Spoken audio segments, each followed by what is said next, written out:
Whether you have kids or not, I'm sure between your friends, family, and social media, you know that we are in the back to school season, which I don't know about you, but there's something about this time of year that just feels like a reset. So today I want us to talk about back to school energy, how to reset your habits for a fresh season. Because instead of overhauling your entire life, I want us to talk about how to use this season to make small, lasting changes to our habits, kind of like the new year, but in a much calmer way so that we can end this year strong. So let's dive in. Do you ever wish you had more time just to breathe, think, or even catch up? Does your to-do list feel like it's never ending, no matter how hard you try?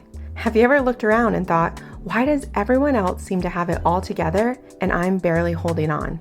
If so, you're in the right place. Welcome to A Fresh Start. I'm Shannon Marquita, your habit and mindset coach, here to help you build healthier habits, feel more like yourself again, and stop burning out in the name of productivity. Trust me, I've lived the pressure of trying to prove myself, earn my worth, and juggle all the things. I know what it's like to look successful on paper, but still feel completely drained inside. That's why this podcast isn't just about information, it's about transformation. So stop scrolling, stop comparing, and stop trying to buy your way to balance. This is your space to slow down, reset, and focus on the one thing that will truly give you change, you. So let's get into today's episode.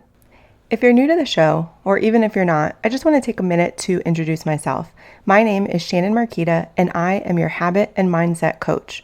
On this podcast, we talk a lot about life changes, but in a very manageable, doable way that flows with our life. Because what's the point if we can't actually achieve it? So today, what I want to share with you is a 3-step seasonal reset framework that helps prevent burnout and actually works long term, because I want lasting success for you. The reality is this time of year feels like a fresh start for a lot of us. Whether you have kids that you're getting ready to send back to school, or you just realize that we're headed into the last quarter of the year, this is a time to pause, reflect, see where we're at, how far we've come, and what we still want to achieve this year, because we have 4 months left. I don't mean that in a depressing way. I don't mean that in a stressful way. I mean that in a very real pause. Realize you have 4 months left in this year. What do you want to achieve?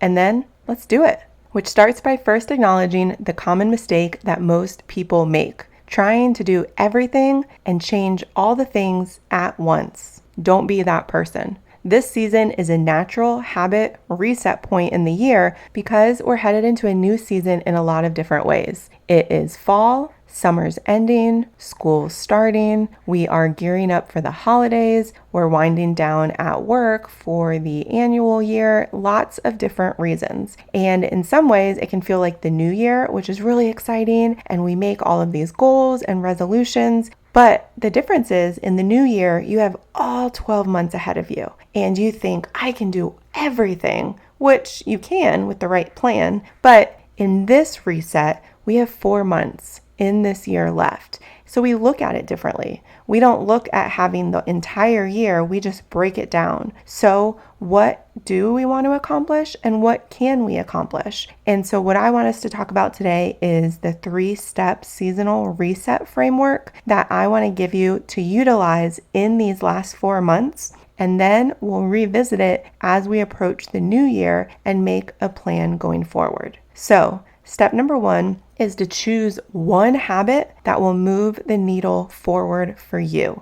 We will compound and build on this, but we have to start with one. The point is, otherwise we fall into the trap of I'll fix everything. It's a really common example with health and fitness. I'm going to lose 20 pounds in 4 months. I'm going to go from not being active to walking/running at least 2 miles a day and working out at least 30 to 60 minutes a day. And I'm going to hydrate and I'm not going to drink and I'm going to eat more protein and more vegetables and no junk, and the list goes on. But although it's really easy to say, and you might have good intentions, changing all of those habits at once is not feasible. So we have to pick one. What is one thing that'll move the needle forward? In this example, it might be, I'm going to commit to walking for 15 to 30 minutes, 3 days a week. Start out for maybe 1 to 2 weeks making this habit. Then we can add on top of that. So whether it's morning movement, an evening wind down, or just having an actual daily plan that you then execute from instead of just waking up and kind of being a free-for-all, this one habit will look different for everybody, but you need to decide what is going to be most valuable to you in your goals as we end this year.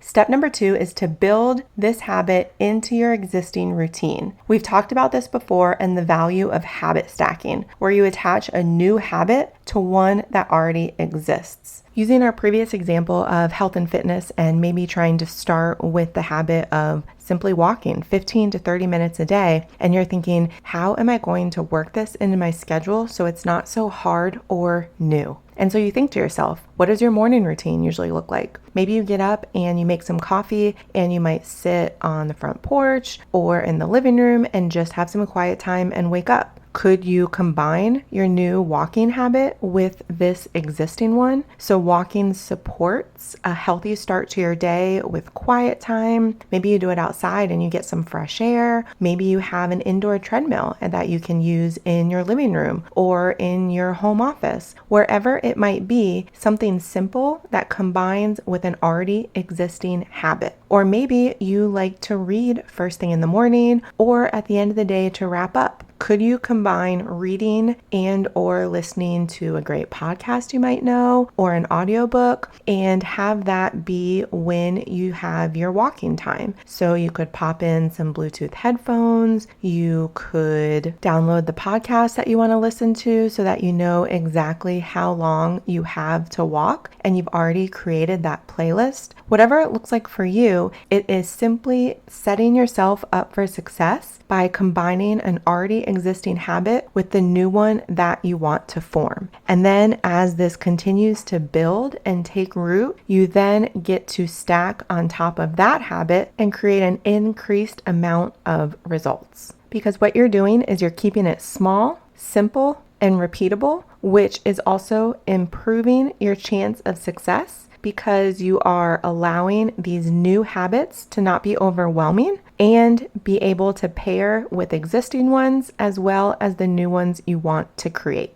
A big piece of your success is also then in the tracking. There's a reason that my coaching method has 3 main steps, and one of them is tracking because it's really important to look at the big picture. If we only stay mono-focused on the day-to-day, it's really easy to get derailed because we think, oh my gosh, I can't believe I didn't get the full 30 minutes. I can't believe I didn't get my habit done today. Am I already falling off the wagon? Is this gonna even be doable? Is this like all my past attempts where I'm just going to fail, so why try anyways? If any of these thoughts ever cross your mind, don't finish them. Stop yourself dead in your tracks and remind yourself you can do this. You are doing this. This is new, but it's not impossible. And so by tracking and looking at the big picture, it's like I say in past episodes, you can miss 1 day, but you don't miss 2.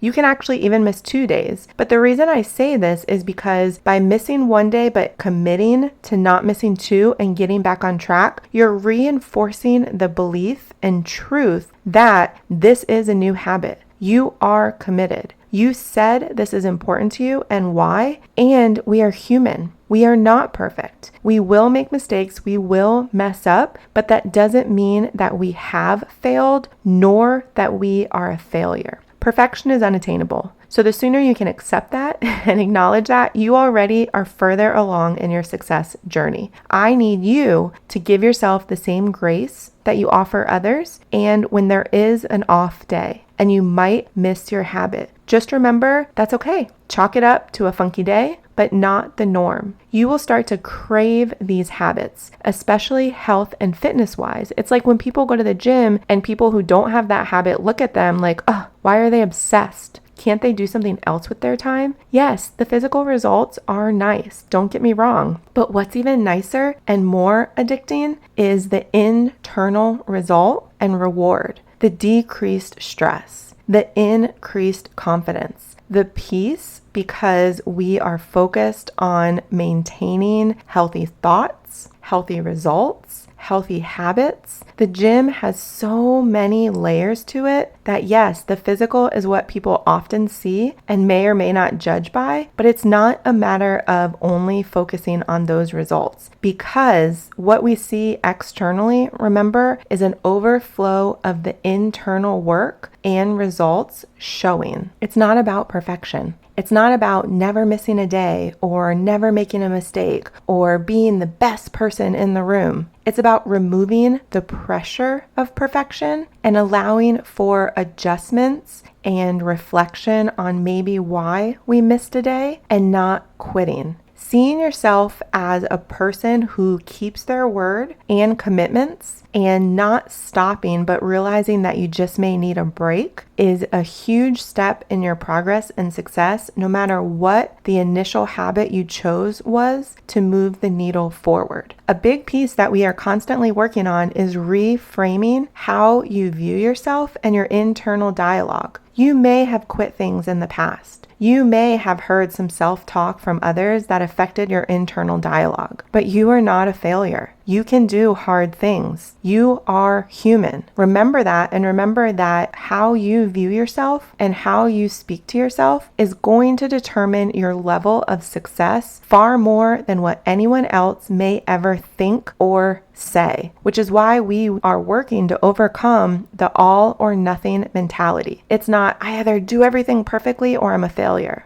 No, stop comparing yourself to where others might be or what they're achieving and doing with their lives or what they might say with their unsolicited opinions, and learn that a misstep isn't a complete slip up that needs to spiral you into a failure mentality. It is simply a chance to pivot, to pause and reflect, and to regroup so that we don't get stumbled on that same step or piece again. We learn along the way. We improve our habits and our mentality and how we approach things. And so that each step along the way, we get better and better, and we continue to anchor the belief of what's possible and that we are someone who can do hard things with what we put our mind to and what we commit to. It's easy and often tempting to think that our growth and our success is on display and for others, but it's for you. Your growth is for you. Every time you get stronger in your mental stamina and your core beliefs and your confidence, you are improving everything that you can do in your life and every area, from your relationships to your mental health to your ability to achieve anything you put your mind to. So I want this season, as we approach the last 4 months of this year, to serve as a reminder that you can do hard things. No matter where you started the year and what you had in mind for what you wanted to accomplish, you still have time. You may not achieve everything that was on your list, but I bet if you look back on that list, it's okay. And honestly, some of your goals might have changed. You may not have revisited your initial New Year's goals until now. And so it's also okay to just throw them out. Maybe you want to reset what you want the rest of this year to look like. That's also okay. Stop asking other people for permission and ask yourself, where do you want to be when this year ends? What does that person need to focus on and do to make that happen? Write it down, make it so clear, and then pick the first thing to start with that you can build upon and will begin to move the needle forward. We are using this time as a fresh start, but I want you to know you can really use any time as a fresh start. If the timing feels right and you need it, use it. Don't wait for me to tell you. Don't wait for someone else. Don't wait for January 1st. Decide who you want to be, where you want to be, and what you want to achieve, and then map it out and pick a starting point now. And if you're ready to start small, but you want to stay consistent and you're having trouble, go grab my 15-minute morning and evening routine guide. It gives you the exact structure to help you make that happen without burnout. It's really tough to know where to start sometimes. And so I created this guide to help give you some support and a nudge along the way, but know that it's also something for you to be able to tweak and make personal to you. It's a guide and it's a starting point, point, but your life does not look exactly like mine. So I want you to just remember it's exactly that. It's a guide for you to use on your journey to success. This season, I want you to let your habits match your priorities, not the pressure around you. So decide where you want to go. Let's map it out, and then let's form the habits to support it. I hope you're having a great week, and I will talk to you soon. I'm so glad you're here today. This conversation matters, and I know it's going to make a difference in how you move forward. If you'll do me a favor and take a minute to share this episode with a friend and leave a review, your words help others find their way too. For more resources, next steps, and to work together, you can head to my website, shannonmarquita.com. That's MARQUETA. Everything you need is waiting for you there. And if you're looking for honest conversation and extra encouragement with people doing the same kind of work, come join my free Facebook community. The link is in the show notes. Until next time, trust your pace, protect your peace, and remember, you are not behind. Take what you need from these episodes and know that a fresh start is always possible for you. I'm so proud of you. I'm thankful for you, and I look forward to talking with you again soon.